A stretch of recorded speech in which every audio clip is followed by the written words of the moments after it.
નમો લોહે સૌ હરિહંતાણમ નમો લોહે સૌ હરિદાનમ નમો લોહે સૌ આયર્યાણમ નમો લોહે સૌ જયાણમ નમો લોહે સૌ ત્રિકાળવતી શ્રાવણમ ઓમકારમેન્દુ સંયુક્ત નિત્યમ જયંતિ યોગિન કામદમોક્ષદો તે ઓંકારાય નમો નમઃ મંગળમ ભગવાન મંગળમ ગૌતમોર્મિ મંગળમ કુંકુંડાર્ય વિજેન્દ્રમો સુમંગળમ નમઃ સમરિસારાય સ્વાનુભૂત્યા ચકાસ્તે સ્વભાવાય ભવાય સર્વાના વિભાવ નિદાતા.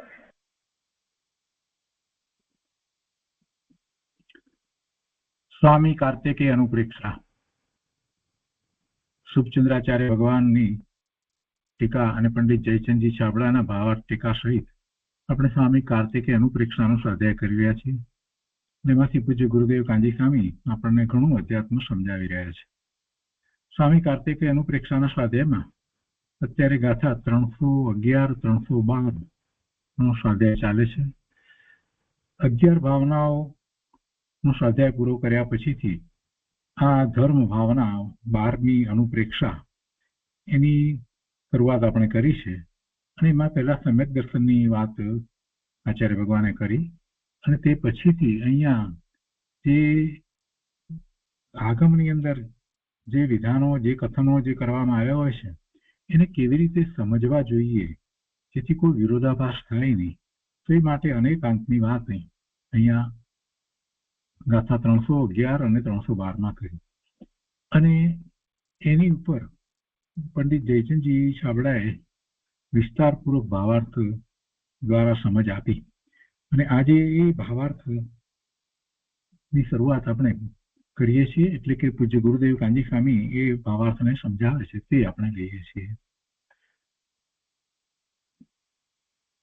સ્વામી કાર્તિકેય અનુપ્રેક્ષા પ્રવચન ભાગ બીજો, એના પાન નંબર 42.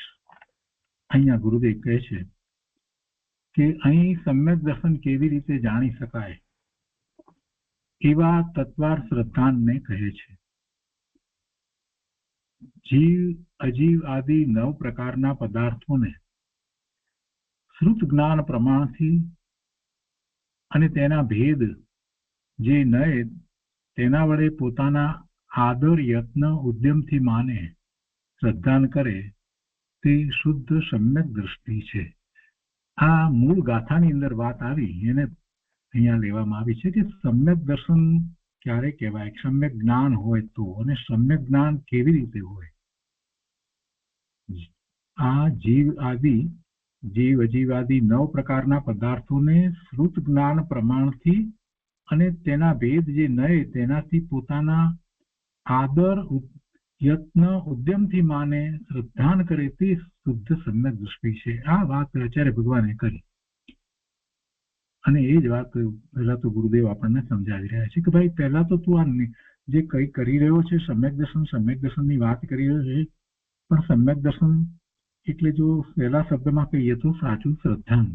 તો સાચું શ્રદ્ધાન કરવા માટે સાચી વસ્તુ શું છે તે જાણવું જોઈએ. અને સાચી વસ્તુ ભગવાનની વાણીમાં આવી છે, પણ એ ભગવાનની વાણીમાં તો અનેક અપેક્ષાઓ દ્વારા, અનેક દ્રષ્ટિકોણ દ્વારા, અનેક નય દ્વારા વસ્તુ સ્વરૂપને જણાવ્યું છે. અને એ દરેક વખતે એક નયથી જે વાત કહેવામાં આવી હોય મુખ્યતાથી, તે વખતે બીજી વાતને એ વખતે ગૌણ છે એમ આપણે સમજવું પડે. એ દરેક વખતે શાસ્ત્રમાં એ રીતે વાત કહેવામાં આવી હોય એવું નથી હોતું, પણ એમાં એ ભાવ ભર્યો હોય છે. એટલે જ અહીંયા કહે છે કે તારે દરેક વાતને સમજવી છે. સમજ્યા વિના તો શ્રદ્ધા કેવી? તો જેમ છે તેમ યથાર્થ શ્રદ્ધા કરવી છે. તો જે આગમમાં જે કહેવાયું છે એ વાતને તું બધી અપેક્ષાથી સમજીશ તો પહેલા તો તને પ્રમાણ જ્ઞાન થશે, અને પ્રમાણ જ્ઞાન કર્યા પછીથી આખો પુરુષાર્થ થાય. એ વિના તો પુરુષાર્થ થઈ શકતો નથી. એટલે કહે છે કે શ્રુત જ્ઞાન પ્રમાણથી અને તેના ભેદ જે નહીં તેના વડે પોતાના આદર યત્ન ઉદ્યમથી માને શ્રદ્ધાન કરે તે શુદ્ધ સમ્યક દ્રષ્ટિ છે. શ્રદ્ધાન કરતી વખતે તો પછી એનું જે દ્રવ્ય જે વસ્તુ જે રીતે છે તે રીતે એનું જ્ઞાન કરવું જોઈએ. એટલે એમાં તો પછી આત્માની વાત આવે કે જે અનુભૂતિનો વિષય છે તે એને અનુભવવો પણ પડે. તો અહીંયા કહે છે કે જો જીવ અજીવ પુણ્ય પાપ આશ્રવ સંવર નિદ્રા બંધ અને મોક્ષ એ 9 પદાર્થોનું યથાર્થ જ્ઞાન કરવું તે સમ્યક દર્શન છે. જો આ જે રીતે વાત કરવામાં આવી હોય આગમની તો એને એ રીતે ત્યાં સમજવાની હોય. કોઈ કે અધ્યાત્મ સમજાવવા માટે બીજી રીતે વાત કરી હોય, ક્યાંક કૃપાળુદેવે વાત કરી હોય કે સામાન્ય ભોળા જીવોને જેને શાસ્ત્રના અભ્યાસ જ નથી તો એને માટે કોઈક રીતે સામાન્ય સમજ આપી હોય કે ભાઈ તને પહેલી શ્રદ્ધા તો સર્વજ્ઞ પરમાત્માની હોવી જોઈએ, અને સર્વજ્ઞ પરમાત્માની શ્રદ્ધાની જયારે વાત કરી હોય તો એમાં એ રીતે કહ્યું કે ભાઈ તું સર્વજ્ઞને માન, એ પણ તારે માટે સંકિત છે. તો પછી એને એમ ન લઈ લેવાય કે એ સંકિત છે, પણ એનો ભાવ સમજવો જોઈએ. કેમ કે આપને માન્યા વિના, રેન પરમાત્માને માન્યા વિના, તીર્થંકર ભગવાન કેવળી ભગવાનને માન્યા વિના આપણે એમની વાતને માનવાના નથી. એટલે પહેલી શ્રદ્ધા એમની કરવી. એટલે જેને એમની શ્રદ્ધા છે એ જ એમની ભક્તિ કરે છે. ભક્તિ એટલે ગીતો ગાવા એવી કોઈ વાત નથી હોતી, એમને ગુણ ગાઈએ એમ નથી વાત હોતી. એમની ભક્તિનો અર્થ જ એ થાય છે કે સમર્પિત થઈ જઈએ આપણને એમની પૂરેપૂરી શ્રદ્ધા, ત્યારે જ ભક્તિ કહેવાય. અને ભક્તિ તો સમ્યક દર્શન વિના હોતી જ નથી. આ બધા લઈને બેઠા છે કેટલાક લોકો કૃપાળુદેવની વાતને સમજ્યા વિના કે ભક્તિ ભક્તિ ભક્તિ એને ગીતો ગાયા કરે. એ ભક્તિ નથી. ભક્તિ કોને હોય? ભક્તિ માટે જે પાત્ર છે એને માટેનો એવો આદર થવો જોઈએ, અને એ સમ્યક દર્શન વિના તો એવો આદર થતો હોય ને.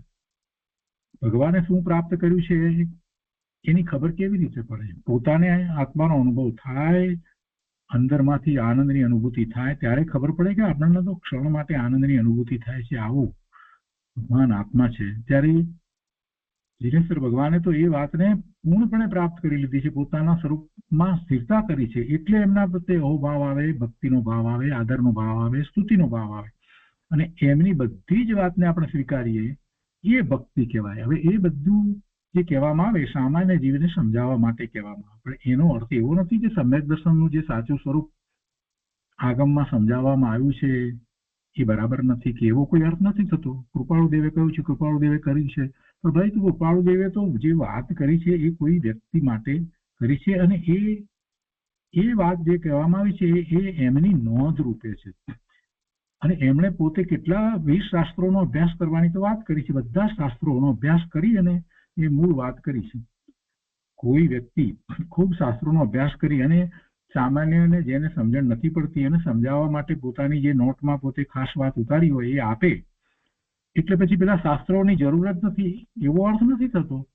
શાસ્ત્રોનો અભ્યાસ કર્યા પછીથી એમાં તને કાંઈ મૂળભૂત વાતમાં કાંઈક સમજમાં ફેર પડતો હોય તો એ અપેક્ષાથી એ બધી વસ્તુને એક નોંધ તરીકે, અગત્યની નોંધ તરીકે એને સમજવાની હોય, નહીં કે એને શાસ્ત્ર તરીકે સમજવાની હોય. એટલે કેટલાય લોકો આ બધું સમજતા નથી શાસ્ત્રનો અભ્યાસ કર્યા વિના.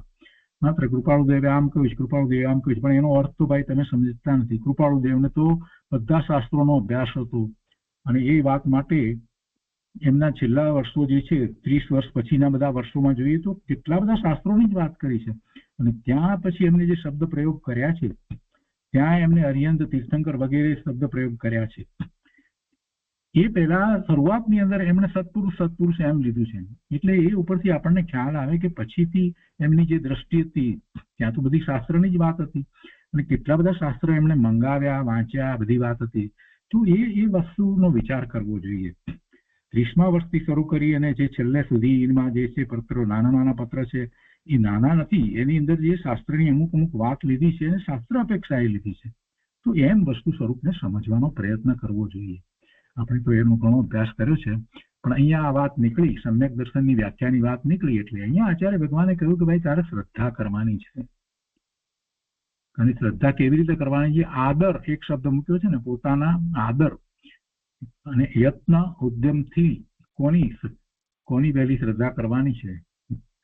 તો કે ભગવાને જે વાત કરી છે એની. અને એવો ભગવાન પ્રત્યે આદર આવે ત્યારે એમની વાત પ્રત્યે આદર આવે, અને એને સમજવા માટે એને પ્રયત્ન કરવો પડે.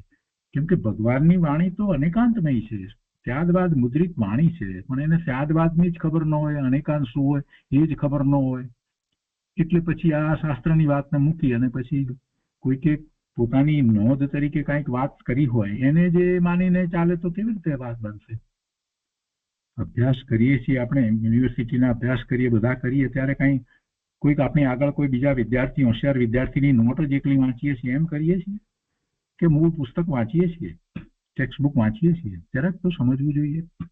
એટલે ઘણી બધી જગ્યાએ જે વાત હોય બીજા મહાપુરુષે જે રીતે કરી હોય તો એમાં આનો આશય સમજવો જોઈએ અને કોને માટે કેવી રીતે કહેવાય છે એ રીતે એને સમજવી જોઈએ. એટલે શાસ્ત્રની સાથે વિરોધ એમનો, એમણે પણ એ શાસ્ત્રમાંથી જ એ વાતને ખૂબ વધારે સારી રીતે સમજી અને કહ્યું છે એમ લેવું જોઈએ. અહીંયા કહે છે કે સમ્યક દ્રષ્ટિ કોને કહેવાય? જે શ્રદ્ધા કરે છે તે. કોની શ્રદ્ધા? શેની શ્રદ્ધા? કેવી રીતે શ્રદ્ધા? તો કે છે કે શ્રુત જ્ઞાન પ્રમાણથી જીવ અજીવ આદિ 9 પ્રકારના પદાર્થોને શ્રુત જ્ઞાન પ્રમાણથી, એક એક શબ્દ મહત્વનો છે, અને તેના ભેદ જે નય તેના વડે પોતાના આદર, યત્ન, ઉદ્યમથી માને, શ્રદ્ધાન કરે એ શુદ્ધ સમ્યક દ્રષ્ટિ છે. જો જીવ, હવે 9 તત્વની વાતને 9 પદાર્થ જે કહીએ એની વાતને ગુરુદેવ સમજાવે છે કે જો જીવ અજીવ, પુણ્ય, પાપ, આશ્રવ, સંવર, નિદ્રા, બંધ અને મોક્ષ, એ 9 પદાર્થોનું યથાર્થ જ્ઞાન કરવું તે સમ્યક દર્શન છે. બધા જ કે છે કે અમને ખબર છે, આ બધાને એમ જ છે કે અમને આ ખબર છે, પણ એને જુદી જુદી અપેક્ષાથી એ વસ્તુને વિચારી જ નથી. એટલે અહીંયા આચાર્ય ભગવાને એમ કહ્યું કે ભાઈ તે અનેકાંત દ્વારા વિચાર્યું છે કે જીવનું સ્વરૂપ કેવું છે, અને અનેકાંતને પૂર્ણપણે અનેકાંત દ્વારા જયારે વિચારવામાં આવે ત્યારે તો સપ્તભંગી પૂર્વક એને વિચાર કરવો પડે. એની ઉપર સપ્તભંગી લગાવે અને પછી ખબર પડે એને કે જીવ, એક જીવ ની વાત કરીએ તો કેવી રીતે કહેવાય? જીવ અજીવ બંને વિરોધાભાસી લાગે તો એમાં સપ્તભંગી લગાવી અને જયારે વિચાર કરે ત્યારે એને ખબર પડે કે જીવનું કેવી રીતે સમજવાનું છે. એટલે દરેક વસ્તુને એમ સમજવાની છે. તો કહે છે કે એ 9 પદાર્થોનું યથાર્થ જ્ઞાન કરવું તે સમ્યક દર્શન છે. જીવ અજીવ આદિ 9 પદાર્થો સ્વતંત્ર છે. 9 પદાર્થો સ્વતંત્ર છે, પૃથક પૃથક છે. જીવ જીવપણે છે, અજીવપણે નથી. જીવની અમને ખબર છે, પણ એની સાથે એને એ ભાન છે કે જીવ જે છે તે અજીવપણે નથી. જો આ વાતને કાઢી નાખે, એને એના ઉપર વિચાર જ ના કરે તો અજીવને પણ એ જીવ સાથે ભેળવી અને એનું અસ્તિત્વ માને છે. જેમ કે શરીર સહિત જીવ માનવો એમાં શું છે? અજીવને જીવની સાથે ભેળવીને એ માને છે. આ તો મોટામાં મોટું મિથ્યાત્વ થયું. જીવ જીવપણે છે, જીવપણે જ છે, અજીવપણે બિલકુલ નથી. અને અજીવ અજીવપણે છે એ જીવપણે નથી.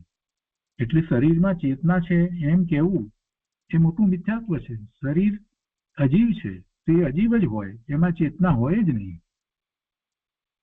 આ 2 વાત ફક્ત લીધી, એમાં 2 જ ભેદ. સપ્તભંગીની 7 વાત તો પછી મૂકીએ, આપણે બાજુ પર મૂકીએ, પછીથી લઈશું. પરંતુ અહીંયા 2 થી જ વિચાર કરવામાં આવે તો પણ કેટલો મોટો ફેર પડી જાય છે.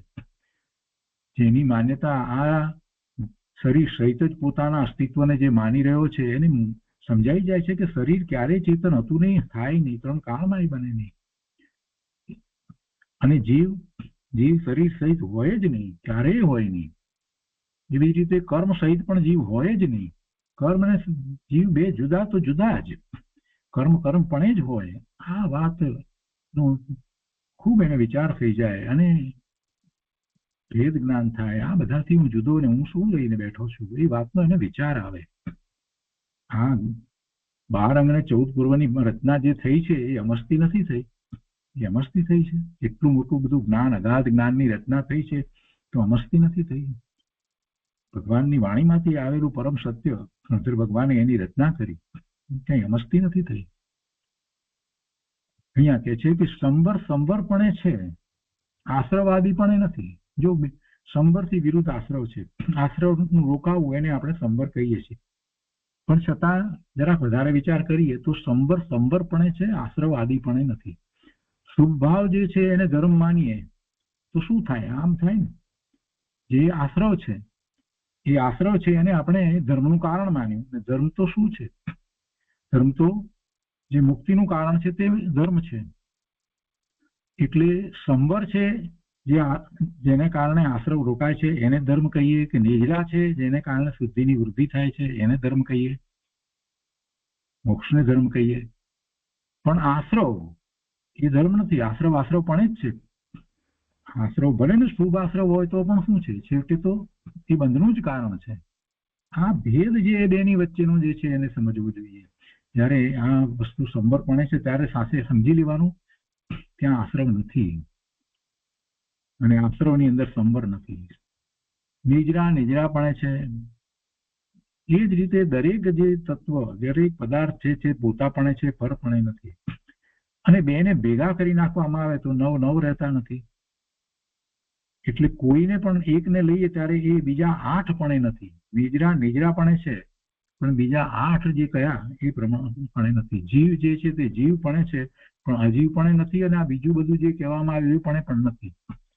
ભલે જીવની પર્યાય હોવા છતાં, કેમ કે ત્યારે તમારે એ જીવનો વિચાર કરવાનો છે, એ આત્મ સ્વરૂપનો વિચાર કરવાનો છે કે જે ત્રિકાળ એક સરખું રહે છે. સિદ્ધ ભગવાનના સ્વરૂપનો વિચાર કરીએ તો સિદ્ધ ભગવાનને આમાંનું કાંઈ છે? પુણ્ય, પાપ, આશ્રવ, સંવર, નિદ્રા, બંધ, મોક્ષ કાંઈ છે? કાંઈ નથી. અને એમ જ જયારે વિચાર કરીએ ત્યારે ખ્યાલ આવે છે કે જીવ જે છે એ 8 બીજા 8 થી જુદો છે. એટલે દરેક જે છે પદાર્થ એ બીજા 8 પણ નથી. એ બીજા 8 પણ નથી. એ એટલું બધું મહત્વનું છે. એમ જાણવું તે જ્ઞાનનું કાર્ય છે. તે જ્ઞાનનું કારણ સમ્યક દર્શન છે. પણ અહીં કાર્યને કારણનો આરોપ આપી અને જ્ઞાનને સમ્યક દર્શન કહેલ છે. જો કેટલી સૂક્ષ્મ વાત પણ ગુરુદેવે સમજાવી છે કે એવું જ્ઞાન કરવું, એવું જ્ઞાન અને એવું શ્રદ્ધાન કરવું. એવું જ્ઞાન થાય ત્યારે ખરેખર શ્રદ્ધાન થાય છે. એવું જ્ઞાન શા માટે કરવું? સમ્યક દર્શન પ્રગટ કરવું છે. એટલે અહીં કાર્યને કારણનો આરોપ આપી, કાર્ય શું છે? સમ્યક શ્રદ્ધાન થયું તે કાર્ય છે. એ કાર્યને કારણનો આરોપ આપી અને જ્ઞાનને સમ્યક દર્શન કરેલ છે. આવું જ્ઞાન કરવું એને સમ્યક દર્શન કહ્યું છે. કરવાની છે તો શ્રદ્ધા. અને પછી વાત શેની કરી કે તમારે કેવી રીતે ભગવાનની વાણીને સમજવી જોઈએ, અનેક નય દ્વારા કેવી રીતે સમજવી જોઈએ, અનેકાંત દ્વારા સમજવી જોઈએ, એની વાત કરી. તો એ તો જ્ઞાનનો વિષય થયો. તો ગુરુદેવે એ વાતને સ્પષ્ટ કરી કે ભાઈ જ્ઞાનની વાત કરી છે, પણ એ જ્ઞાન જે છે એ કારણ છે. જ્ઞાન વિના સમ્યક દર્શન થાય નહીં, જ્ઞાન વિના શ્રદ્ધા થાય નહીં. એટલે જ્ઞાન જે છે આ રીતે કરવામાં આવે તો સાચી શ્રદ્ધા થાય, સાચું જ્ઞાન હોય તો સાચી શ્રદ્ધા થાય. એટલે પછી જે કાર્ય જે છે તે સમ્યક દર્શન છે, તો એને કાર્યને કારણનો આરોપ આપી અને જ્ઞાનને સમ્યક દર્શન કહ્યું છે. આગળ કહે છે કે જીવપણે છે, બીજા અજીવાદી 8 તત્વો પણ નથી. કર્મની પર્યાય અને એના દ્રવ્ય ગુણ પૂતગળ છે, અજીવ છે.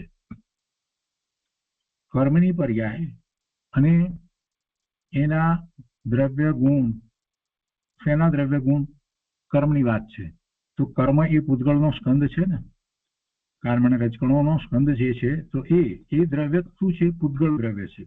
તો એના ગુણ કેવા છે? પૂતગળના ગુણ છે. એમાં ચેતના નથી, એ અજીવ છે. તો એની પર્યાય જે છે એ પણ કેવી હોય? એમાં પણ ચેતના ક્યાંથી હોય? એટલે કર્મની પર્યાય કેવી હોય? જળ હોય. અને તેના કર્મનું દ્રવ્ય અને એના ગુણ એ પણ શું છે? પૂતગળ છે. એટલે એ પણ જળ છે, ચેતન નથી, એ અજીવ છે. એ જીવમાં નથી, એ જીવની અંદર નથી. વસ્તુ જીવની અંદર નથી.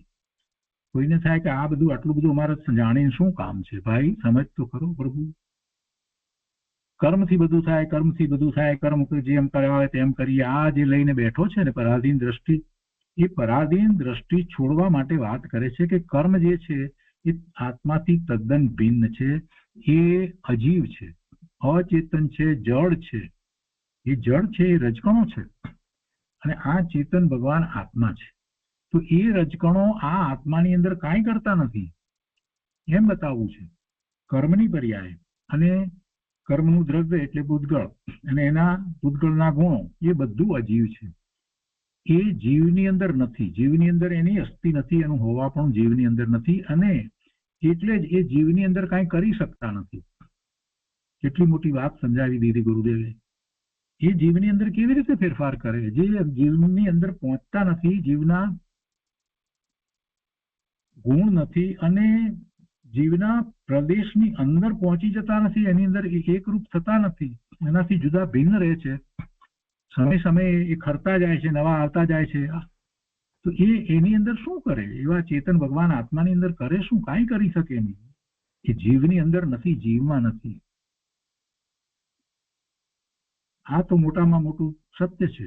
અને આનો જેને વિચાર થાય એને પછી કર્મનો ભય લાગતો નથી. અરે કર્મના ઉદયો આવવા હશે તે આવશે, એ સાથે મારે શું ચિંતા કરવાની જરૂર છે? મારા ભગવાન આત્મા, હું ભગવાન આત્મા, મારા આ સ્વરૂપને એ કર્મના ઉદયો કાંઈ બગાડવાના નથી, એ કાંઈ મલિન કરવાના નથી. અને મારી શક્તિ, મારું સામર્થ્ય એવું છે કે એ જળ કર્મના ઉદયો તો કાંઈ કરે નહીં, પણ મને એ જળ કર્મના લક્ષ્ય જો કાંઈ વિભાવ ભાવ થાય તો એ પણ મારા શુદ્ધ સ્વરૂપમાં તો પેસતો નથી. એવા તો મારામાં પ્રતિજીવી ગુણો ભર્યા છે.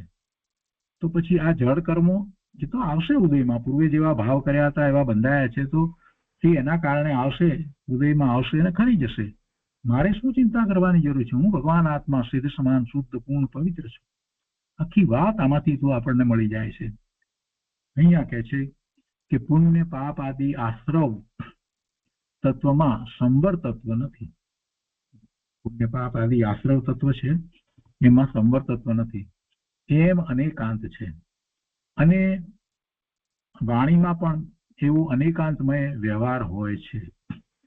અને સમ્યક દ્રષ્ટિને એવો જ પ્રતીતમાં આવે છે. શરૂઆતમાં જ જયચંદજી એ વાત કરીને કે આ વાણી ને વચનમાં કેવી રીતે છે એમ કરીને પછી બીજા ભાગની અંદર જે વાત લેવામાં આવી ત્યારે વાણીની અંદર, વચનની અંદર જે કહેવામાં આવ્યું છે ત્યાં તમારે બધી અપેક્ષા લગાવીને સમજવું જોઈએ, તો જ સમજાય, એ વાત લીધી ને. એટલે ગુરુદેવ અહીંયા કહે છે કે વાણીમાં જે રીતે આવે છે સમ્યક દ્રષ્ટિને એમ સાચું એને સમજાય છે. વાણીમાં પણ એવો અનેકાંતમય વ્યવહાર હોય છે અને સમ્યક દ્રષ્ટિને એવો જ પ્રતીતમાં આવે છે. એક એક તત્વમાં સપ્તભંગી ઉતારે છે. એક એક તત્વમાં સપ્તભંગી ઉતારે છે. કોણ? સમ્યક દ્રષ્ટિ. એમ વિચારે છે, એમ સમજે છે અને પછી જે પરમ સત્ય છે એનો સ્વીકાર કરે છે. પર્યાયે પર્યાયે સ્વતંત્રતાની સિદ્ધિ કરે છે. પર્યાયે પર્યાયે સ્વતંત્રતાની સિદ્ધિ કરે છે. એ નવ પદાર્થોનું સપ્તભંગી દ્વારા પ્રમાણ જ્ઞાન થાય છે. તે સમ્યક્ત્વનું કાર્ય છે. અહીં કાર્યમાં કારણનો આરોપ આપીને તેને શુદ્ધ સમ્યક્ત્વ કહેલ છે. શુદ્ધ એટલા માટે કે જેમ છે તેમ કહેવાયું છે એટલે શુદ્ધ. સમ્યક જ્ઞાન અને સમ્યક દર્શનને અવિના ભાવ સંબંધ છે. એક વિના બીજું હોય નહીં. સમ્યક જ્ઞાન છે તો શ્રદ્ધાન સમ્યક હોય, અને સમ્યક શ્રદ્ધાન છે તો જ્ઞાન સમ્યક હોય, તો જ હોઈ શકે.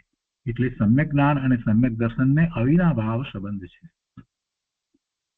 ગુરુદેવ કહે છે કે આ વિષય ઘણો ઊંચો અને અદ્ભુત છે, પણ જીવો સમજવાની દરકાર કરતા નથી. આના ભાવાર્થમાં શ્રી જયચંદજી પંડિતે તો ઘણી સરસ વાત કરી છે. જયચંદજી પંડિતની વિદ્વતા તો અદ્ભુત છે, અને માત્ર વિદ્વતા નથી, એ એવા આ પંડિત છે કે સમ્યક દ્રષ્ટિ હોય. એમની જે બધી વાત જે છે, જે રીતે એમણે આખો વિસ્તાર કર્યો છે, સમયસારની અંદર પણ જે ભાવાર્થ લખ્યા છે, એ ઉપરથી આપણને લાગે કે આ જ્ઞાની પંડિત છે. એવા શ્રી જયચંદજી પંડિતે તો ઘણી સરસ વાત કરી છે. અનેકાંતનું સ્વરૂપ યથાર્થ જાણવું જોઈએ, અને જેમ છે તેમ યથાર્થપણે સ્વતંત્રતાનો નિર્ણય કરવો જોઈએ. ભાવાર્થની વાત હવે લે છે ગુરુદેવ કે વસ્તુનું સ્વરૂપ અનેકાંત છે. નવે પદાર્થો છે તે વસ્તુ છે. પર્યાય પણ કથનચિત વસ્તુ છે. એટલે નવે પદાર્થ અનેકાંત સ્વરૂપ છે, અને એ વસ્તુના સામાન્ય ધર્મો કહે છે. જો હવે ભાવાર્થની વાત અહીંયા શરૂ કરી ગુરુદેવ. ભાવાર્થમાં પહેલી વાત આવી ને કે વસ્તુનું સ્વરૂપ અનેકાંત છે, જેમાં અનેક અંત અર્થાંત ધર્મ હોય તેને અનેકાંત કહે છે. અને તે ધર્મ અસ્તિત્વ, નાસ્તિત્વ આ બધા જે છે, તો હવે ગુરુદેવ ત્યાંથી વાત શરૂ કરે છે. ગુરુદેવ કહે છે કે એ વસ્તુના સામાન્ય ધર્મો કહે છે. પહેલા તો કહે છે અસ્તિત્વ, નાસ્તિત્વ. હોવાપણું અને ન હોવાપણું. આત્મા પોતાપણે છે અને પરપણે નથી. અજીવપણે છે પણ જીવપણે નથી. જીવપણે નથી, એ બિલકુલ નથી એમ નથી કેવું. જીવપણે અજીવ નથી, પણ અજીવપણે તો છે. અને અજીવની અંદર જીવ નથી, અજીવની અંદર જીવ નથી. તો અજીવમાં જીવની નાસ્તિ છે, અજીવમાં જીવની નાસ્તિ છે, જીવમાં અજીવની નાસ્તિ છે. પણ બંને પોતપોતાપણે છે, બંને પોતપોતાપણે છે. કોઈની પણ અપેક્ષાથી વાત કરતા હોઈએ, કોઈની મુખ્યતાથી વાત કરતા હોઈએ, જીવની મુખ્યતાથી વાત કરતા હોઈએ, ત્યારે જીવપણે છે એ જ વખતે જીવ અજીવપણે નથી. એ જો વાતને આપણે લઈએ નહીં તો મોટી ભૂલ થઈ જાય. તો પછી જીવને અજીવપણે પણ આપણે ક્યારેક માની લઈએ, ઘોટાળો કરી દઈએ, ભેળસેળ થઈ જાય. એટલા માટે એ જ વખતે સ્પષ્ટ કરવું જોઈએ કે આ જીવપણે છે, પણ બીજાપણે તો કે બીજા કોઈ પણ નથી, કોઈ અજીવપણે નથી. અરે બીજા જીવપણે પણ નથી, ભગવાનપણે પણ નથી. આ જીવ જે છે એ ઋષભદેવ ભગવાનપણે નથી, સિદ્ધ ભગવાનપણે નથી. આ જીવ છે તે વર્તમાનમાં બિરાજમાન એવા શ્રીમંત પ્રભુપણે પણ નથી. એની મારામાં નાસ્તિ. દરેક જીવ છે એની અંદર બીજા અન્ય જીવની પણ નાસ્તિ છે, એ પણ એને માટે પર છે. હવે આવી વાત જયારે ગુરુદેવ કરે ત્યારે કેટલાકને તો સમજ જ ન પડે, એટલે એક ભગવાનને પર કહી દીધા. સ્પષ્ટ છે અહીંયા તો. અને એ જ્યાં સુધી એવો સ્વીકાર ન કરે ત્યાં સુધી આત્માનો અનુભવ કરશે કેવી રીતે, એકાગ્રતા કરશે કેવી રીતે? આત્મા પોતાપણે છે અને પરપણે નથી. અજીવ છે પણ એ અજીવપણે છે, આત્માપણે નથી, જીવપણે નથી. એમ દરેક પદાર્થ સંબર આદિ પોતાપણે છે અને આશ્રવાદીપણે નથી. નવ તત્વની વાતને લીધી, સાથે લઈ લીધી, એટલે સંબર આદિ લીધું છે. તો સંબર છે તે સંબરપણે છે પણ બીજા આઠપણે નથી. આશ્રવ છે તે આશ્રવપણે છે પણ બીજા આઠપણે નથી. એવી રીતે નિજરા, બધા માટે એ સમજી લેવાનું છે કે નિજરાપણે છે, મોક્ષપણે છે એમ, પણ એ બીજા આઠપણે નથી. તો એ નવે તત્વની વાતને ફક્ત અહીંયા અસ્તિત્વની વાત જે છે એ દ્વારા ગુરુદેવે સમજાવી દીધી. હવે બીજા સામાન્ય ધર્મમાં લે છે એકત્વ અને અનેકત્વ. તો આત્મા દ્રવ્ય એક છે, આત્મા દ્રવ્ય એક છે, દ્રવ્ય અપેક્ષાએ એક છે, એકત્વપણું છે. અને ગુણ અપેક્ષાએ જોઈએ તો આત્માની અંદર અનેકપણું છે, એટલે કે ગુણ કેટલા છે તો અનંત ગુણ છે. એવી જ રીતે પર્યાય અપેક્ષાએ વિચાર કરીએ તો આત્માની પર્યાય કેટલી, તો એ પણ અનંત છે. એટલે ગુણ અને પર્યાય અનેકપણું પણ છે. એકત્વ અને અનેકત્વ એ બંને વિરોધાભાસી ધર્મ છે, પણ એ ધર્મ આત્માની અંદર એક જ સમયમાં રહ્યા છે. જે દ્રવ્યપણે એક છે એ જ વખતે ગુણપણે એનું અનેકપણું છે, પર્યાયપણે અનેકપણું છે. તો એમ જે વાત જે જીવને વિશે લીધી, એમ અજીવને માટે પણ વિચાર કરીએ તો કરી શકાય કે કોઈ અજીવ, જે પૂતગળ પરમાણુ લઈએ કે ધર્માસ્તિકાય લઈએ કે અધર્માસ્તિકાય લઈએ, એ પાંચમાંથી કોઈ પણ અજીવ લઈએ તો એ અજીવમાં પણ એમ જ છે કે એ અજીવ પોતે દ્રવ્યપણે એક છે, અને એ અજીવના ગુણ એની અંદર જે છે એની પર્યાય અપેક્ષા એનું પણ અનેકપણું છે. પૂતગળનું પણ એ જ રીતે પૂતગળ દ્રવ્યપણે એક છે, અને પૂતગળના અનંત ગુણ એની અંદર પણ અનંત ગુણ છે, તો અનંત ગુણ પણ એનું અનેકપણું છે, એની પણ સમયની પર્યાયો થાય છે, એટલે એનું પણ એ રીતે અનેકપણું છે. એટલે બંનેને માટે એ આખી વાત છે, એકત્વ અને અનેકત્વ. કેમ કે એ સામાન્ય ગુણ છે. સામાન્ય ગુણનો વિચાર કરીએ તો કોને સામાન્ય ગુણ કયા છે? સામાન્ય ગુણ જૈન સિદ્ધાંત પ્રશ્નોત્તર માળાની અંદર સૌથી પહેલા પ્રકરણની અંદર વાત કરવામાં આવી છે કે જે બધા દ્રવ્યોની વચ્ચે દ્રવ્યોમાં છે એ ગુણોને સામાન્ય ગુણ કહેવામાં આવે છે. જે 6 દ્રવ્યની અંદર છે એ બધા ગુણો જે એને સામાન્ય ગુણ કહેવામાં આવે છે, અને જે એક જ દ્રવ્યમાં છે બીજામાં નથી એને વિશેષ ગુણ કહેવામાં આવ્યો છે. તો આ સામાન્ય ગુણોની અહીંયા તો વાત ચાલે છે, અસ્તિત્વ, નાસ્તિત્વ, એકત્વ, અનેકત્વ. એવી રીતે નિત્યત્વ, અનિત્યત્વ. ગુરુદેવ કહે છે કે આત્મા દ્રવ્ય અપેક્ષાએ કથનચિત નિત્ય છે અને પર્યાય અપેક્ષાએ અનિત્ય પણ છે. આ આપણે જાણીએ છીએ. બંને વિરોધાભાસી ધર્મ છે, પણ એ બંને ધર્મ એક જ સાથે રહેલા છે. બંને ધર્મ એક જ સાથે રહેલા છે. આત્મા નિત્ય છે એમ કહી દઈએ તો એકાંત થઈ જાય તો અનિત્યપણું રહે નહીં. તો આપણે શું કરવું પડે કે આત્મા કથનચિત નિત્ય છે, કોઈ અપેક્ષા એ નિત્ય છે. પછી અપેક્ષાને પછી સમજવાની કે કઈ અપેક્ષા એ, તો કે દ્રવ્ય અપેક્ષા એ. પણ કથનચિત નિત્ય છે એમ કહીએ તો તારે બીજી વાત સાથે આવે કે તો બીજી અપેક્ષા એ અનિત્ય પણ છે. એટલે નિત્ય અને અનિત્યનો જે ભંગ જે છે એનો વિચાર કરીએ તો આત્મા કથનચિત નિત્ય, કથનચિત અનિત્ય, એટલે બી પર્યાય અપેક્ષા અનિત્ય પણ છે.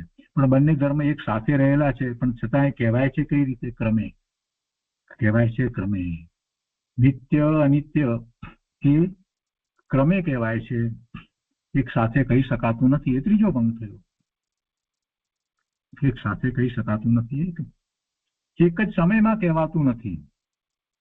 એક સમયમાં કહેવાતું નથી. નિત્ય અને અનિત્ય જે છે એ અવક્તવ્ય થઈ જાય, કેમ કે એક સાથે કહી શકાતા નથી. નિત્યપણું અનિત્યપણું જે છે એક સમયમાં કહી શકાતા નથી, એક સાથે નથી કહેવાતા. ક્રમે કહેવાય છે, ત્રીજો ભંગ છે. એક સમયની અંદર એક વખતમાં કહેવાતા નથી, એટલે એ ચોથો ભંગ થાય. અને પછી પાંચમો, છઠ્ઠો અને સાતમો એ આપણે એનાથી સમજીએ છીએ કે પહેલો ભંગ જે છે આત્મા નિત્ય અવ્યક્તવ્ય એમ જયારે કહેવામાં આવે ત્યારે પછી આત્મા અનિત્ય અવ્યક્તવ્ય અને આત્મા નિત્ય અનિત્ય અવ્યક્તવ્ય એમ કરી અને 7 ભંગ પૂરા થાય. તો એ આ રીતે નિત્ય અનિત્યને આપણે 7 ભંગની અંદર ઉતારી અને વધારે એને સ્પષ્ટ સમજી શકીએ. એવી જ રીતે ભેદની વાત કરી છે અહીંયા કે ભેદત્વ અભેદત્વ દરેક આત્મા અને પૂતગલમાં દ્રવ્ય અપેક્ષાએ અભેદત્વ છે અને પર્યાય અપેક્ષાએ ભેદત્વ છે. બસ આટલી વાત વાંચીને લોકો બીજો વિચાર કરતા નથી, આગળ વધી જાય છે કે બરાબર છે ભેદત્વ અને અભેદત્વ અમને આવડે છે. એમ નહીં. અહીંયા આચાર્ય ભગવાને જે વાત મૂકી છે એને સમજવા માટે આવા મહાન પંડિતે એમ કહ્યું કે ભાઈ તું દરેક વસ્તુની ઉપર સપ્તભંગી સમજી અને એની પર લગાવ તો તને વિચાર આવશે કે શું કહેવા માંગે છે. આ ભેદત્વ અને અભેદત્વ બસ આટલું કહી દે કે દરેક આત્મા અને પૂતગળમાં દ્રવ્ય અપેક્ષાએ અભેદત્વ છે અને પર્યાય અપેક્ષાએ ભેદ છે તો સમજાય છે. દ્રવ્ય અપેક્ષાએ કોઈ ભેદ પડતો નથી, પર્યાય અપેક્ષાએ ભેદ પડે છે. હવે આ તો સામાન્ય વાત થઈ ગઈ, બહુ સામાન્ય વાત થઈ ગઈ. પહેલા વર્ષમાં જયારે સ્વાધ્યાય કરતા હતા ત્યારે એ તો સમજાયું હતું. આજે આટલા બધા વર્ષો પછી માત્ર આટલું જ સમજવાનું હશે? આટલું જ સમજવાનું હોય આટલા બધા સ્વાધ્યાય કર્યા પછી? અરે એમાં તો ઘણું મોટું પરમ સત્ય ભરેલું છે, જેનો આપણે આ બીજા ભંગ દ્વારા વિચાર કરવાનો છે કે ભેદત્વ કહેવામાં આવ્યું, ભેદપણું કહેવામાં આવ્યું છે, એ જ વખતે અભેદપણું સાથે છે.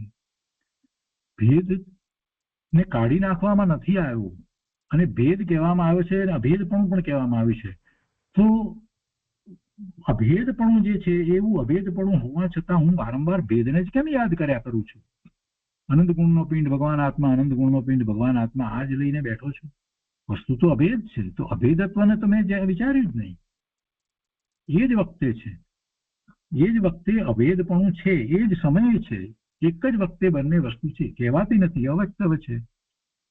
અને ક્રમે આપણે સમજીએ છીએ કે અભેદ અભેદ અભેદ, પણ જયારે અભેદ છે ત્યારે પણ અંદરમાં ભેદ છે. એટલે જયારે ચિંતન ધ્યાન કરી અને મહાત્મા લાવવું છે તો એ અભેદ વસ્તુને ભેદ પાડી અને સમજીએ ત્યારે મહાત્મા આવે છે. કહું આવા ગુણ છે, 47 ગુણની તો વાત કરી, પણ કેટલા ગુણ છે, અનંત ગુણ છે આત્માની અંદર. એવા ભેદ પાડીને તો એનું મહાત્મા લાવ્યું. તો એ ભેદત્વનું પણ મહાત્મા છે અને છતાંય વસ્તુ તો અભેદ જ છે. અને વસ્તુ અભેદ છે, આવો હું ભગવાન આત્મા અભેદ, જેમાં કોઈ બીજો ભેદ છે જ નહીં, એવો નિર્ણય કરી અને એકાગ્રતા કરવાની છે, સ્વરૂપમાં એકાગ્રતા કરવાની છે. તો વસ્તુ અભેદ છે એ રીતે તો એકાગ્રતા કરવાની છે. પુરુષાર્થ કરીએ છીએ ત્યારે કેવી રીતે કરવાનું છે? ભેદ દ્વારા મહાત્મા લાવ્યા, સમજ્યા પછીથી એને સ્વીકારી લીધું અને પછી વસ્તુ તો અભેદ છે, એ પણ એકાંતે નથી. એટલે એવી પોતાના પ્રયોજનવશ અભેદ જે છે એને મુખ્ય કરવાની. પ્રયોજનવશ આપણે અભેદત્વ જે છે એને મુખ્ય કરીએ. એ વખતે પ્રયોજન શું છે? એ વખતે એકાગ્રતાનું પ્રયોજન છે. અને જયારે મહાત્મા લાવવું છે, કેવું છે સ્વરૂપ, એને સમજવું છે, ત્યારે શેનું મહત્વ છે? ભેદનું મહત્વ છે. તો ત્યારે 47 શક્તિના વર્ણન જયારે ચાલતા હોય ત્યારે ભેદત્વનું મહત્વ છે, એને મુખ્ય કરીને વાત કરવામાં આવે છે. કેમ કે એ પ્રયોજન છે એ વખતે સમજવાનું. એટલે પ્રયોજન વસ્તુ આપણે ભેદ અને અભેદ બંનેને સમજીએ છીએ તો બંનેમાં એક જ વાત લઈને બેસી જઈએ તો કેમ ચાલશે? આ બધું જયારે વિચાર કરીએ છીએ ત્યારે આ વાત જે છે એનો કેવી રીતે યુઝ કરી લેવો, ઉપયોગ કરી લેવો એ ખ્યાલમાં આવે છે. ખરી આ મારે જયારે ધ્યાનમાં બેસવાનું છે ત્યારે હું અભેદ છું એ વાતને છોડવાની નથી. અભેદ જ છું, હવે ભેદની કોઈ વાત નથી લેવી. અને સમજાવવું છે કોઈને કે સમજવું છે ત્યારે શું છે તો ભેદ પાડ્યા વિના વસ્તુ સમજાય જ નહીં. આત્મા અભેદ અભેદ અભેદ કહીએ તો પેલાને શું સમજણ પડે? આ રીતે આખી વાતને સમજવાની. આપણે એક લીટી વાંચીએ અને બોલી જઈએ એમ નહીં ચાલે પ્રભુ. હવે તો બધું જે છે જે કાંઈ છે એ બધી વસ્તુને ચિંતવનમાં લઈ એના ઉપરથી જે આપણે પરમ સત્ય પ્રાપ્ત થાય છે એને હવે સ્વીકારી લઈએ, પી જઈએ, અંદરમાં ઉતારી જઈએ, આત્મસાત કરી લઈએ. એ કરવાનું છે. અને એ કરવા માટે પહેલા તો આ રીતે અનેક નય દ્વારા સમજવું, ભેદ પાડીને સમજવું, અનેક અપેક્ષાઓથી સમજવું, પ્રમાણ જ્ઞાન કરવું એ જરૂરી છે. અને આ વાત અહીંયા કરવામાં આવી છે. પ્રમાણ જ્ઞાન કર્યા વિના તને સમ્યક દર્શન થઈ જશે એવું કોઈ સમ્યક દર્શન થતું જ નથી. આગળ અહીંયા કહે છે કે અપેક્ષત્વ અનઅપેક્ષત્વ, આત્મા અને દરેક પદાર્થ નિરપેક્ષ સ્વરૂપ છે. અપેક્ષા અને અપેક્ષા ન હોવી. અનઅપેક્ષત્વ એટલે અપેક્ષા રહિત પણ, અપેક્ષત્વ એટલે જે અપેક્ષા હોવી. તો આત્માને કોઈ અપેક્ષા છે? બીજા બધા પદાર્થો જે છે છ દ્રવ્ય છે એને કોઈની અપેક્ષા છે? કોઈની અપેક્ષા છે? આની કોઈની અપેક્ષા નહીં. દરેક દ્રવ્ય સ્વતંત્ર છે, એને કોઈની અપેક્ષા છે જ નહીં, બીજા દ્રવ્યની એને અપેક્ષા છે જ નહીં. એટલે દરેક પદાર્થ નિરપેક્ષ સ્વરૂપ છે, અપેક્ષા છે જ નહીં. એમ નક્કી કર્યા પછી પહેલું તો આ નક્કી કરવું પડે ને. મૂળ વાત નિરપેક્ષ છે. એ નિરપેક્ષ આત્મા પણ નિરપેક્ષ છે. એટલે મને પણ કોઈની અપેક્ષા નથી. પ્રતિક્રમણ આપણે કરીએ છીએ, ભાવ પ્રતિક્રમણ કરીએ છીએ ત્યારે બોલીએ છીએ મને કોઈની અપેક્ષા નથી. વિભાવ ભાવે થઉં છું તો પણ હું મારાથી થઉં છું, અને સ્વભાવ ભાવે થઉં છું તો મારા પુરુષાર્થથી થઉં છું. એમાં મને કોઈની અપેક્ષા નથી, કોઈ મારું કાંઈ કરતું નથી. બોલીએ છીએ દર વખતે. નિરપેક્ષ છે વસ્તુ. તો આત્મા અને દરેક પદાર્થ નિરપેક્ષ સ્વરૂપે છે એમ નક્કી કર્યા પછી તેને અપેક્ષા લાગુ પડે. હવે એ અપેક્ષા પછીની વાત આવે, ક્યારે કેવી રીતે લાગુ પડે એ પણ સમજાય છે કે જીવ અજીવ આદિ નવે પદાર્થો નિરપેક્ષ છે. પહેલી વાત તો આ લઈ લેવાની, જીવ અજીવ આદિ નવે પદાર્થો નિરપેક્ષ છે. અને પછી કહે છે કે જેમ કે માણસ છે એમ નિરપેક્ષ નક્કી કર્યા પછી, માણસ નિરપેક્ષ છે એમ નક્કી કર્યા પછી આ વાણીઓ છે કે બ્રાહ્મણ છે એ શું થયું? એ તો કોઈ અપેક્ષા થઈ, જાતિ અપેક્ષા. એ વાણીઓ છે કે બ્રાહ્મણ છે કે પટેલ છે કે લુહાર છે, એ બધું જાતિ અપેક્ષા, જાતિની અપેક્ષા લાગુ પાડી ત્યારે આ બધું આવ્યું. કે પહેલા એમ કે છે કે જેમ કે માણસ છે એમ નિરપેક્ષ નક્કી કર્યા પછી આ વાણીઓ છે કે બ્રાહ્મણ છે એમ સાપેક્ષપણું લાગુ પડે છે. પછી એની અપેક્ષા આવી એટલે એમ સાપેક્ષપણું લાગુ પડે છે. પણ વસ્તુ જે છે દરેક વસ્તુ નિરપેક્ષ છે, એને કોઈની અપેક્ષા નથી. એના અસ્તિત્વ માટે, એના પરિણમન માટે એને કોઈની અપેક્ષા નથી. ગુરુદેવ આમાં થોડું વધારે આપણને સમજાવે છે. આત્મામાં કથનચિત ઉપાદાનથી કાર્ય થાય છે તે નિરપેક્ષપણું છે. જો કથનચિત શબ્દ આગળ મૂકે છે, આત્મામાં કથનચિત ઉપાદાનથી કાર્ય થાય છે તે નિરપેક્ષપણું છે, અને કથનચિત નિમિત્તથી થાય છે એમ માનવું તે સાપેક્ષપણું છે. પહેલી દ્રષ્ટિએ જેને અભ્યાસનો એ કે હા બરાબર છે, આ નિરપેક્ષ સાપેક્ષપણું બરાબર, નિમિત્ત છે ને સાથે એટલે સાપેક્ષપણું નિમિત્ત છે. એટલે અરે ભાઈ મૂળ વાત તો તું સમજ્યો નહીં. યાર નિમિત્તથી કાર્ય થાય છે, પહેલા તો પ્રશ્ન પૂછ જાતને, નિમિત્તથી કાર્ય થાય છે? નિમિત્તથી કાર્ય થતું જ નથી. તો પછી કથનચિત નિમિત્તથી થાય છે એ માનવું ક્યાંથી આવ્યું? અને પછી નિમિત્તની સાપેક્ષતા એ વાત જ ખોટી છે. પહેલી દ્રષ્ટિએ વાંચે ને એટલે કોઈને એમ થઈ જાય કે હા બરાબર છે. આત્મામાં કથનચિત ઉપાદાનથી કાર્ય થાય છે. અરે કથનચિત નહીં, હંમેશા ઉપાદાનથી જ કાર્ય થાય છે. આત્મામાં કથનચિત ઉપાદાનથી કાર્ય થાય છે તે નિરપેક્ષપણું છે અને કથનચિત નિમિત્તથી કાર્ય થાય છે એમ માનવું તે સાપેક્ષપણું છે. એમ કોઈ કહે તો તે વાત ખોટી છે, બિલકુલ ખોટી છે. એ અનેકાંત નથી. એવા મન ઘડિત અનેકાંત કરવાની, પોતાના કલ્પિત અનેકાંતો એવા નથી હોતા. આ કઈ અનેકાંત ન કહેવાય. કેમ ના કહેવાય? કેમ કે નિમિત્તથી કાર્ય થતું જ નથી. તો પછી એ તો મોટું મિથ્યાત્વ છે. તો અનેકાંત અહીંયા તો કેવી રીતે વાત છે? તો અહીંયા અનેકાંત કરવું તો એમ કહેવાય કે આત્મામાં ઉપાદાનથી કાર્ય થાય છે અને નિમિત્તથી કાર્ય નથી થતું, એમ અનેકાંત છે. પણ અહીંયા તો વાત બીજી વધારે સમજાવવી છે. ગુરુદેવ કહે છે કે કાર્ય તો ઉપાદાનથી જ થાય છે. કાર્ય તો ઉપાદાનથી જ થાય છે, પણ એ વખતે જે નિમિત્ત હોય તેનાથી થાય છે એમ કહેવું તે સાપેક્ષપણું નથી. અહીંયા છે એમ લખ્યું છે ને, એ છે નહીં, એ સાપેક્ષપણું નથી. એ તો માત્ર નિમિત્તનું જ્ઞાન કરાવ્યું છે. અહીંયા ભૂલ છે લખ્યું છે ને, એ નથી. અથવા તો અહીંયા ગુરુદેવ બોલ્યા હશે એવી રીતે, તો એમ કહેવું તે શું સાપેક્ષપણું છે એમ કરીને પ્રશ્નાર્થ હોય. કેમ કે પછીનું વાક્ય એમાં પણથી શરૂ થાય છે. પણ હોય ત્યારે હંમેશા આગળના વાક્યની સાથે જોડાયેલું હોય. એટલે અહીંયા આ રીતે વાક્ય બને છે કે કાર્ય તો ઉપાદાનથી જ થાય છે, પણ એ વખતે જે નિમિત્ત હોય તેનાથી થાય છે એમ કહેવું તે સાપેક્ષપણું નથી. પણ નિમિત્તથી ઉપાદાનમાં કાર્ય થતું નથી. સાપેક્ષપણું કહેવા માત્ર કોઈ કહેતું હોય તો પણ એ નથી. એવું સાપેક્ષપણું હોતું નથી, એવી અપેક્ષા નથી. જો પછી આગળ કહે છે ગુરુદેવ, પણ નિમિત્તથી ઉપાદાનમાં કાર્ય થતું નથી. સમ્યક દર્શન છે તે નિરપેક્ષ છે, દ્રવ્યના આશ્રય તે થાય છે એમ કહેવું તે સાપેક્ષપણું છે. દ્રવ્યના આશ્રય તે થાય છે. તો સાપેક્ષપણું કોનું સાપેક્ષપણું લીધું? અપેક્ષા કોની લીધી? દ્રવ્યની. દ્રવ્યના આશ્રય થાય છે એમ કહેવું તે સાપેક્ષપણું છે. એમ સંબર નિજરા છે તે નિરપેક્ષ છે. સંબર અને નિજરા બંને માટે કહે છે કે તે નિરપેક્ષ છે. તે નિરપેક્ષ છે તે દ્રવ્યના આશ્રય છે એમ કહેવું તે સાપેક્ષ છે. સાપેક્ષ કહેવાય તો એમ કહેવાય કે દ્રવ્યના આશ્રય છે તે સાપેક્ષ છે, પણ નિમિત્તના આશ્રય છે તે સાપેક્ષ પણ ના, એમ ન કહેવાય. બે ઉદાહરણ આપ્યા ગુરુદેવે. સમ્યક દર્શન છે તે નિરપેક્ષ છે અને દ્રવ્યના આશ્રય તે થાય એમ કહેવું તે સાપેક્ષ છે. એવી જ રીતે સંબર અને નિજરા છે તે નિરપેક્ષ છે અને તે દ્રવ્યના આશ્રય છે એમ કહેવું તે સાપેક્ષ છે. એટલે સાપેક્ષપણું જે કહીએ ત્યારે પણ એ સત્ય હોવું જોઈએ. ગમે તેમ કઈ સાપેક્ષપણું કહી દઈએ અને પછી કહીએ કે અનેકાંત છે, એમ ન હોય તો ગુરુદેવ એને તો ખુદડી વાત કહે છે. એકાંત શાદવાદ નથી. પણ ઉપવાસ આદિ પરના કારણે થાય છે એ સાપેક્ષપણું નથી. કોઈ એમ કે ઉપવાસ આદિ થાય છે તો એમાં પણ એમ કે શરીર છે તો શરીરના કારણે ઉપવાસ થાય છે, તો કે છે કે પણ ઉપવાસ આદિ પરના કારણે થાય છે એ સાપેક્ષપણું નથી. અહીંયા ઘણાને વાંધો પડી જાય રે.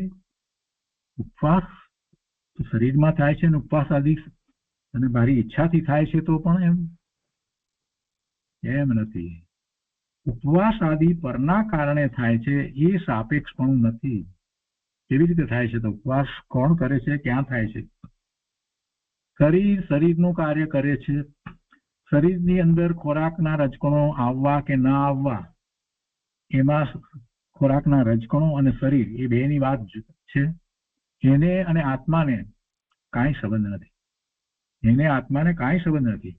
કોઈ કહે કે સવારના પોરમાં મેં ભાવ કર્યા અને પચકાણ લીધા ઉપવાસના, તો ઉપવાસ થયો ને, તો કહીએ કે ભાઈ એ પચકાણ લીધા એ તારો ભાવ શુભ ભાવ હતો, ઈચ્છા કરી એ તારો શુભ ભાવ હતો, અને એને કારણે પેલા ખોરાકના રજકણો ન આવ્યા, શરીર સાથે સંયોગ ન થયો, એવું વસ્તુ સ્વરૂપ જ નથી. એવું વસ્તુનું સ્વરૂપ જ નથી. આ તો દ્રવ્યની સ્વતંત્રતા છે. અરે કેટલાય લોકોએ પચકાણ લીધા નથી હોતા, ઉપવાસ નથી કર્યો હતો, સવારના પોરમાં પચકાણ નથી લીધા હોતા, છતાંય એને આખો દિવસ ખાવાનું નથી મળતું, તો એનું શું? ન મળવાનું તો ન મળે, આખો દિવસ ભૂખ્યો રે બીજા દિવસ સુધી. એવા તો કેટલાય લોકો આપણે જોઈએ છે, કાંઈ મળતું નથી ખાવાનું, એને ઉપવાસના કાંઈ પચકાણ લીધા ન થા તો પણ.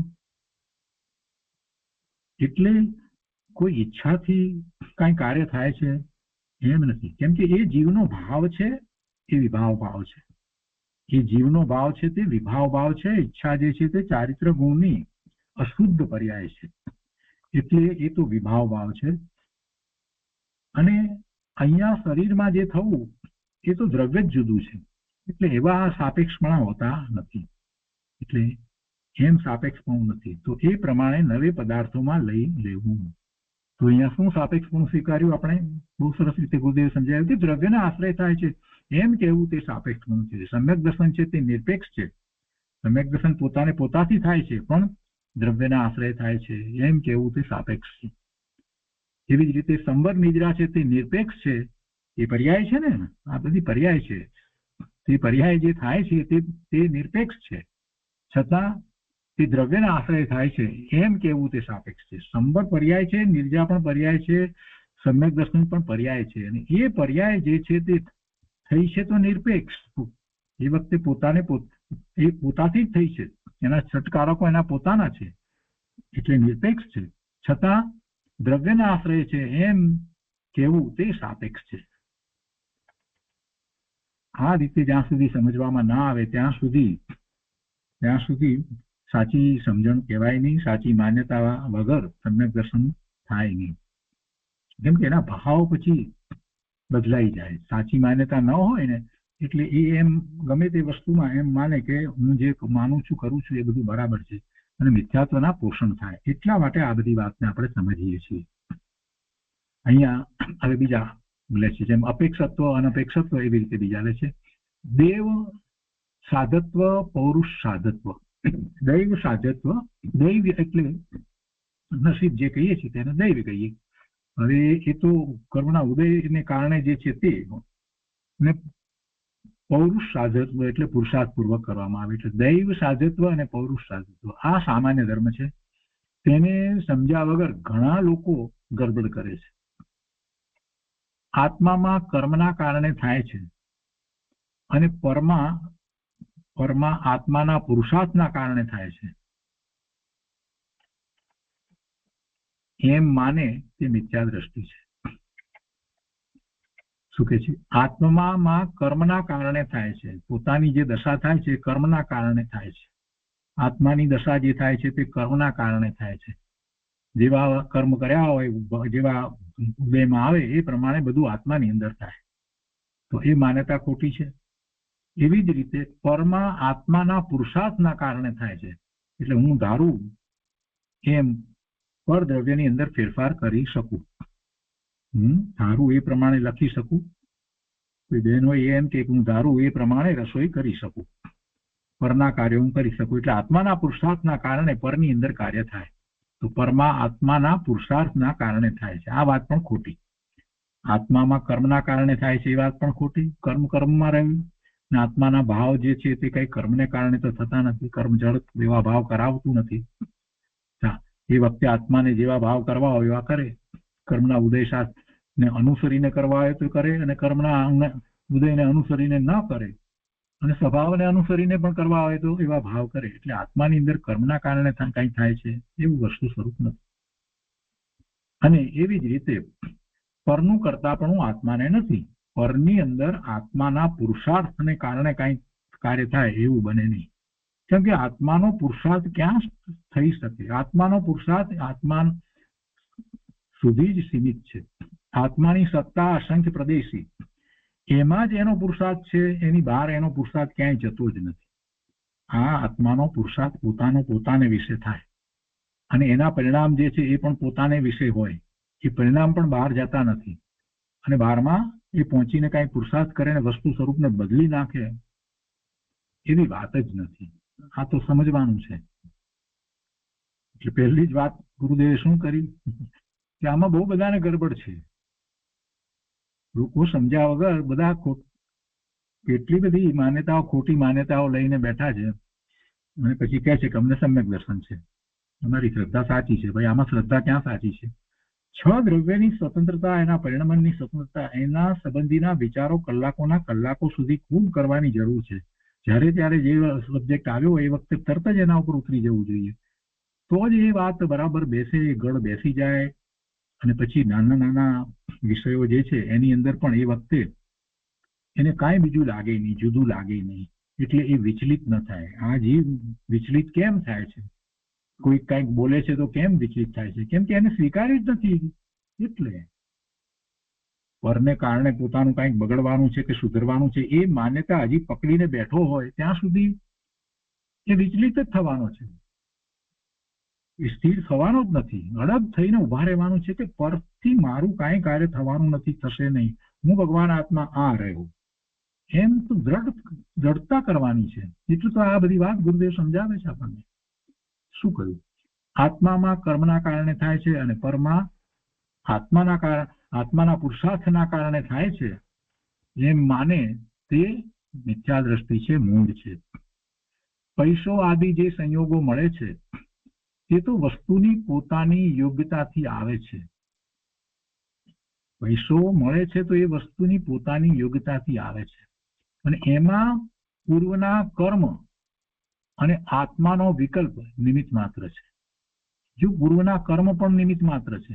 પૂર્વના કર્મ હતા એટલે પૈસા અહીંયા ત્યાંથી સ્થળાંતર થઈને અહીંયા આવ્યા એમ કેવું એ નિમિત્ત માત્ર છે. પુણ્યનો એવો ઉદય હતો માટે. અને આત્માનો વિકલ્પ એ પણ નિમિત્ત માત્ર છે. વિકલ્પના કારણે કે કર્મના કારણે તે વસ્તુ આવી નથી. એને વિકલ્પ આવ્યો અને પૈસા એને બેંકમાં એવી રીતે ફિક્સ ડિપોઝિટમાં રોક્યા અને પૈસા વધ્યા તો એનો વિકલ્પ એને કારણે પૈસા વધ્યા એમ પણ નથી. પૂર્વના ઉદય કર્મનો પુણ્યનો ઉદય હતો માટે વધ્યા એમ પણ નથી. એ બંને વાત જે છે એ નિમિત્ત માત્ર છે. એ છે કે એમાં વિકલ્પના કારણે કે કર્મના કારણે તે વસ્તુ આવી નથી, પૈસા આવ્યા નથી. દૈવ અને પુરુષાર્થના સ્વરૂપને નહીં સમજનારા, દૈવ એટલે જે આપણે જે નસીબ કહીએ અથવા તો પુણ્ય કે પાપ કે જે કહીએ જે ઉદય આવે છે કર્મના એને દૈવ કહેવામાં આવે. અને પુરુષાર્થ તો જે પોતે કરે છે તે પોતાનો પુરુષાર્થ.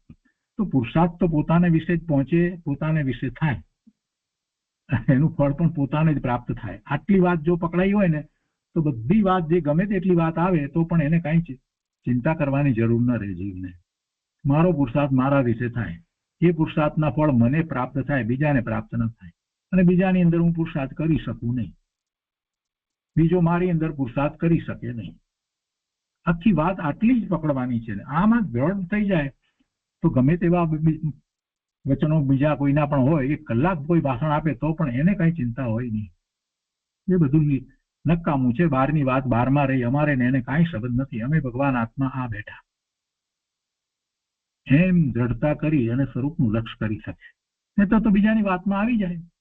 જાત જાતની વાતો ધર્મના નામે આવતી હોય એ બધી વાતમાં એ આવી જાય, સમજ્યા વગર આવી જાય. દૈવ અને પુરુષાર્થના સ્વરૂપને નહીં સમજનારા લોકો કહે છે કે ધર્મથી ધન મળે અને ધનથી ધર્મ થાય. હવે આ તો વાત કેટલી વાર જૈન દર્શનની અંદર આવી છે, પણ એમ છે વસ્તુ સ્વરૂપ ધર્મ કરો તો પછી આ ભાવ અને પરભાવ સુધરશે, એમ આવી વાતો બધી કરે છે. એટલે ધર્મથી ધન મળે અને ધનથી ધર્મ થાય. ધન ખર્ચો, દાન આપો તો ધર્મ થાય. આ બધી વાત આવે ને એટલે પછી એમ જ પકડી લે બિચારા. પણ મૂળ વસ્તુને સમજતા નથી. દાન આપવાનો ભાવ આવ્યો હોય એ ધર્મ ભાવ નથી, એ શુભ ભાવ છે. એને ધર્મ ન કહેવાય, એ શુભ ભાવ કહેવાય. એ પુણ્યનું કારણ છે. અને પુણ્યને કારણે ધન મળે છે એમ કહેવું એ પણ નિમિત્તનું કથન છે. એટલે ધર્મ આવે છે તો એ એના કારણે આવે છે. જે ધર્મ જે એટલે પુણ્ય જે છે એનો ઉદય આવ્યો છે એ પણ એમાં નિમિત્ત છે. બંને વાત એમ જ છે. એટલે એમાં કાંઈ ગૂંચવાઈ જવાની જરૂર નથી. પોતે ભગવાન આત્મા બેઠો છે ને, આ રહ્યો એવો ને એવો, એનું જ લક્ષ્ય કરવા જેવું છે. એટલે એ દૈવ કર્મથી પ્રાપ્ત થાય એ દૈવ અને પુરુષાર્થ એ બેની વાતને અહીંયા ગુરુદેવે સમજાવી કે છે કે એમ દૈવ અને પુરુષાર્થને લગાવે છે બધા જાત જાતની વસ્તુ વાત કરીને, પણ તે વાત ખોટી છે. ધર્મથી ધન મળે ને ધનથી ધર્મ થાય એ બંને વાત ખોટી છે. વળી કોઈ લાડવાનું દ્રષ્ટાંત આપીને કહે છે કે પુરુષાર્થથી લાડવા મેળવ્યા તે દૈવવાદીને પણ મળ્યા. પુરુષાર્થથી લાડવા મેળવ્યા, એમ કે પોતે પુરુષાર્થથી લાડવા મેળવ્યા તો પહેલી ભૂલ તો એ પુરુષાર્થથી લાડવા મળે નહીં. અને પાછો એમ કે છે કે પુરુષાર્થથી લાડવા મેળવ્યા એ એનું નસીબ હતું એટલે મેળવ્યા, દૈવવાદીને એનું પુણ્ય હતું એટલે મળ્યા. તો એ વાત પણ ખોટી છે. આટલી સૂક્ષ્મ વાત ગુરુદેવ સિવાય બીજે ક્યાંય નહીં મળે. અને આવી વાત ઉપર જયારે ચિંતન થાય છે ત્યારે બધા માન અભિમાન બધા ઉતરી જાય છે. એક ધડાકે બધા માન અભિમાન જે છે આ જીવને ઉતરી જાય. એટલી સરસ વાત છે. ગુરુદેવ કહે છે કે આવું પણ માને છે દ્રષ્ટાંત આપીને. શું કહે છે કે વળી કોઈ લાડવાનું દ્રષ્ટાંત આપીને કહે છે કે પુરુષાર્થથી લાડવા મેળવ્યા તે દૈવવાદીને પણ મળ્યા. એ વાત ખોટી છે. કેમ કે પુરુષાર્થથી લાડવા મળે નહીં. આત્માની ઈચ્છાના કારણે પૈસો મળતો નથી અને કર્મના કારણે પણ પૈસો આવતો નથી. પૈસાની લાયકાતથી જે પૈસો આવે છે એ જળ દ્રવ્ય જે છે એનું સ્થળાંતર જે રીતે થવા યોગ્ય હોય એ રીતે થાય છે. એ એનું કાર્ય છે. તેમાં કર્મ અને વિકલ્પ નિમિત્ત છે. કર્મ અને વિકલ્પ નિમિત્ત છે. એટલે કે કર્મનો ઉદય અને પોતાને થયેલો વિકલ્પ એ બંને નિમિત્ત છે. વર્તમાન ઈચ્છા તે પુરુષાર્થ સાધ્યત્વ અને કર્મનું નિમિત્ત તે દૈવ સાધ્યત્વ છે. આત્મામાં મોક્ષ દશા થાય છે તે પુરુષાર્થથી જ થાય છે. તેમાં કર્મનો અભાવ નિમિત્ત છે અને સંઘણ આદિ પણ નિમિત્ત છે. એવું વજ્ર ઋષભ નારાજ કે ઋષભ નારાજ સંઘણ એવું બળ હોય છે ને એવું જ શરીર હોય છે ને તો કે નિમિત્ત છે. તો એમાં એ ત્રણેય સ્વતંત્ર છે. એ ત્રણેય સ્વતંત્ર છે. આત્મામાં મોક્ષ દશા થાય છે તે પુરુષાર્થથી જ થાય છે. એક વાત આત્માની વાત લીધી. એમાં કર્મનો અભાવ જે છે એ વખતે કર્મનો અભાવ થવો, બધા કર્મ જે છે ઘાતી કર્મની ચારે પ્રકૃતિનો ક્ષય થઈ જવો અને મોક્ષ દશા થાય ત્યારે તો અઘાતી કર્મોનો પણ ક્ષય થઈ જાય. તો એ અભાવરૂપ નિમિત્ત છે. અને એ વખતે એને શરીર એવું હોય, વજ્ર ઋષભ નારાજ આ બધું સંઘન બળ હોય, સંઘણ આદિ પણ હોય, એ ત્રીજી વસ્તુ. તો એ પણ એ બધું નિમિત્ત છે. એમ જ છે. એવા નિમિત્ત હોય છે. એમ ત્રણેય સ્વતંત્ર છે. પણ એવું નિમિત્ત છે. એ હોય છે. હોય છે એટલે કઈ એનાથી થાય છે એમ નથી. તો નિમિત્તને નિમિત્ત સમજવું, નિમિત્તને નિમિત્ત સમજવું અને ઉપાદાનને ઉપાદાન સમજવું. બસ આટલી તો વાત છે. એમાં શું વિરોધ કરવા જેવું છે? પણ બધાને એમ જ છે કે નિમિત્તને તમે ઉપાદાન બનાવી દો બસ. આ બીજા અન્ય મતની અંદર તો ઠીક, પણ જૈન મતની અંદર કેટલાય લોકો આ જ લઈને બેઠા છે કે તમે નિમિત્તને માનો, નિમિત્ત પણ કરે, નિમિત્તથી પણ થાય. તો તમને નિમિત્તથી ન થાય એમ કહીએ છીએ અને એની સાચી સમજ આપીએ છીએ તો શુક્ર એની પાછળ પડ્યા છો. કેમ કે એવી તમારી જે દ્રષ્ટિ જે છે કે નિમિત્તથી થાય એમ રાખો તો એમાં તો પરાધીનતા આવી જાય છે. અને એવી પરાધીનતાને કારણે જીવ સ્વ તરફ વળી શકતો જ નથી. એને હંમેશા એમ રહે છે કે આ આવે તો થાય, આ આવે તો થાય. નિમિત્તની જ રાહ જોયામાં એને અનંત કાળ વિતાવી દીધા, અનંત કાળ વિતાવી દીધો. ગુરુદેવ કહે છે કે ત્રણેય સ્વતંત્ર છે. પરનો સંયોગ આવવાનો તે આવવાનો અને જવાનો તે જવાનો. સંયોગ જે આવવાના છે તે આવવાના છે, એમાં ફેરફાર થઈ શકે નહીં. ભોજન મળવાનું તે મળવાનું. દાણે દાણે ખાનારું નામ લખેલું છે એમ કે છે ને કહેવતમાં, એમ કે છે ને. તેનો અર્થ એ જ કે જે અનાજ મળવાનું તે મળવાનું તે નક્કી છે. એમાં પુરુષાર્થ કે કર્મ કાંઈ કરતું નથી. કેમ કે એ દ્રવ્ય જ જુદું છે. એ અનાજ ના રજકણો જે છે એ દ્રવ્ય જુદું છે. એમાં પુરુષાર્થ શું કરે? કાંઈ કરતું નથી. કે બીજો કાંઈ કરે એમ પણ નથી. એમાં પુરુષાર્થ કે કર્મ કાંઈ કરતું નથી. ઈચ્છા અને કર્મ નિમિત્ત માત્ર છે. નિમિત્ત માત્ર છે. નિમિત્તની દ્રષ્ટિ ગુરુદેવ છોડાવે છે. અને એ વિશે ગુરુદેવ વધારે વિસ્તાર કર્યો છે તે આપણે લઈશું. એક એક વાતમાં અધ્યાત્મ ભર્યું છે. શાંત ચિત્તથી વિચારવાની જરૂર છે. તો આજનો સ્વાધ્યાય આપણે અહીંયા સુધી રાખીએ છીએ.